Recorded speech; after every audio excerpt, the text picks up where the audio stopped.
Welcome back, everybody, to another KORTX product release recording. We're here to share updates from March of 2025.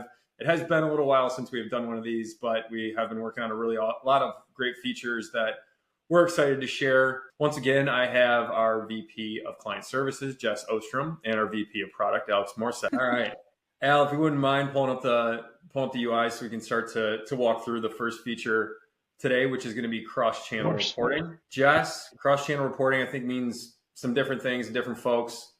Used to be a pretty manual effort. What does this release do for our clients? And, what are you excited about? Yeah, so jumping between Google, Meta, and programmatic reporting can be cumbersome. Even if they're all on the same platform, you still have to typically analyze and look at the data in silos. So as Al is sharing right here, we now have this cross-channel report available in Campus that shows those Google, Meta, and programmatic metrics in one report. And then it's also broken down by ad type in here, as well as line item.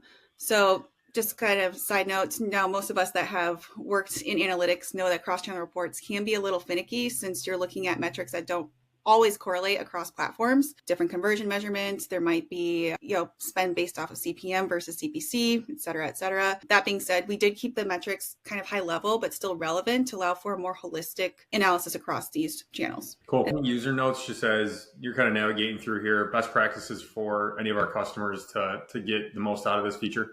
There are some filters at the top as well. So if you wanted to drill into a specific platform and see just what your CPA for that platform was, or what different conversion points or pixels drove those different CPAs, you can filter both by ad type and by platform. So just to call out, that's in addition to our normal conversion pixel or site activity filter, but those are two new filters for this report. This report's also available at the campaign grain, which is what we're looking at now. So this is for a single campaign where all those channels were used in that campaign, but we've also got it available at the client level as well. So that can work within Campus. The client generally has multiple advertisers and multiple campaigns as well. And so in our franchise use case, a lot of times that is where we'll turn on up at the client level our cross-channel report and be able to see that for all of the franchise locations across the brand, aggregate it up. Great.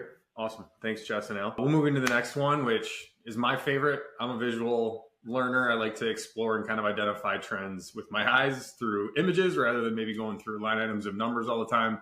And that's why we love heat maps here. So Jess, walk us through the heat map functionality, how it works, and what our clients can expect out of it. Yeah, for sure. This is probably one of my favorite releases too. While geographic reporting, it's definitely a necessity. It's not, like you said, always fun to analyze and digest. So that being said, we've incorporated heat maps right here within the programmatic geo reporting in Campus. So these are broken down in two different ways, by state there on the left as well as by zip. The state level data shows the counts by each state when you hover over them. So by count, you could be looking at it at different data granularities like impressions, conversions, clicks, and so on and so forth. The zip level data on the right-hand side, it's a bit more interactive and allows you to zoom in and out, where you can hone in on very specific geographic areas. It's a little more of a heat map here. Honestly, there's just something about a heat map that better tells a story about a campaign's geographic reporting than just a grid of data, like you said. And I think when I walk through this, your account team, our operations folks, leveraging a tool like this, you obviously can get some quick ideas around where you might want to look further into a positive trend, or if something's trending negatively, how do we explore it a little bit further, especially from the strategy side of things. And I think in the travel and tourism space, we see this a lot. We have standardized drive versus fly markets. Destination marketing organizations often understand kind of where their typical visitation comes from. But when you start to see little areas that are populating and they're kind of pointing out and they're highlighted, like, hey, I don't always know if Boise, Idaho is a destination top of mind, but I'm seeing some interest in various locations that are not just like your typical drive and fly markets. So how, as a destination marketer, can I kind of leverage this information to maybe spread out my ad spend to other geographies that I hadn't had to historically? So a really useful tool here that has a number of use cases. All right. The next one, Al, if you wouldn't mind, we're gonna take a look at our trigger functionality. And Jess, I know you're gonna get into this, but this was really a unique relationship that we had with a few lottery advertisers early on. You have your standardized campaigns, but then in those special moments when you want to have a data-driven approach to highlighting something that's exciting with a particular game or a jackpot, as we can see here, that's the the many, many years of working on this behind the scenes, which I think was Excel documents and kind of sending clients emails. Jess, what are we looking at here? Yeah, so like you said, for those that utilize our trigger functionality specifically with lottery, although we already have some notification systems in place when a trigger is activated, you still kind of have to rely on like lottery websites or billboards or, just driving around on TV to see the jackpots themselves to get an idea of when or if a trigger is close to activating.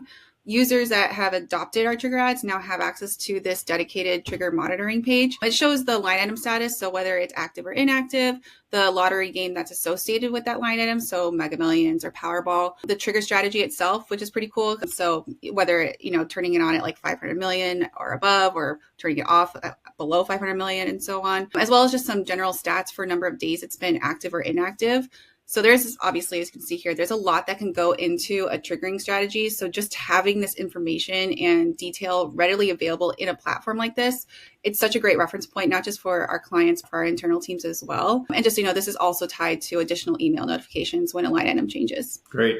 Al, anything to note just as far as user experience is concerned? No, as just mentioned, there are email notifications that will go out as well for your trigger campaigns whenever a line item changes status, goes from on to off or off to on. And then there also is kind of some stats here within the table as well to indicate how long during that campaign each line item was in the on or off status. So those are available as well. Those could potentially, when you're thinking through analyzing how well a campaign did, that could indicate what, maybe you set an unrealistic trigger or you need to get more specific with your trigger. It just kind of gives you an indication of like what period of time during the campaign that your line item was active. So just kind of a nice thing there as well. And I know we're talking a lot about jackpot, but really any numerical based data feed, if we're trying to set a specific numerical target, can trigger a program. So e-commerce is another one that could possibly be leveraged here.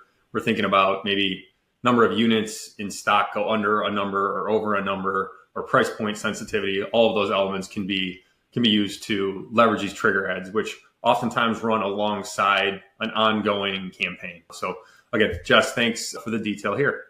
The last one, I believe, is just a makeover to the homepage experience. So Jess, you wouldn't mind walking us through this? Yeah, so we did an analysis of Campus for constantly pulling data from it, just user data and where people are navigating. And our data showed that the bulk of users were actually navigating directly to the campaigns page when logging in and not necessarily clicking anywhere that was on that homepage that kind of had a little more white space. So to make the user experience a little bit more streamlined, we made the campaigns page, the new homepage when a user logs in. We also added a couple of enhancements to this page. So just to make the navigation even more seamless. So within that actions column right here, there are now 2 additional shortcuts. So previously it was just details. There is now a updates and a reporting option.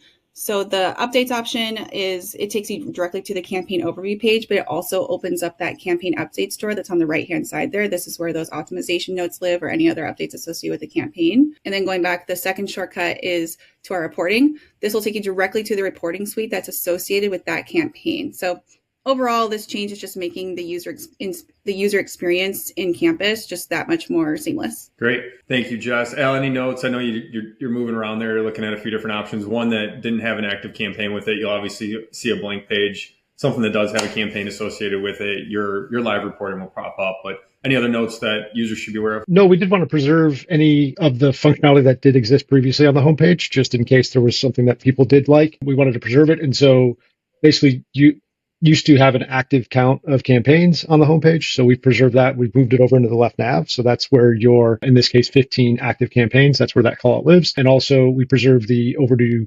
invoices number as well. So if there were any overdue invoices, those would pop in the same fashion on top of your billing icon here in the left nav. Awesome. Al, Jess, thanks again for the time, and appreciate everybody for the continued feedback in terms of campus development.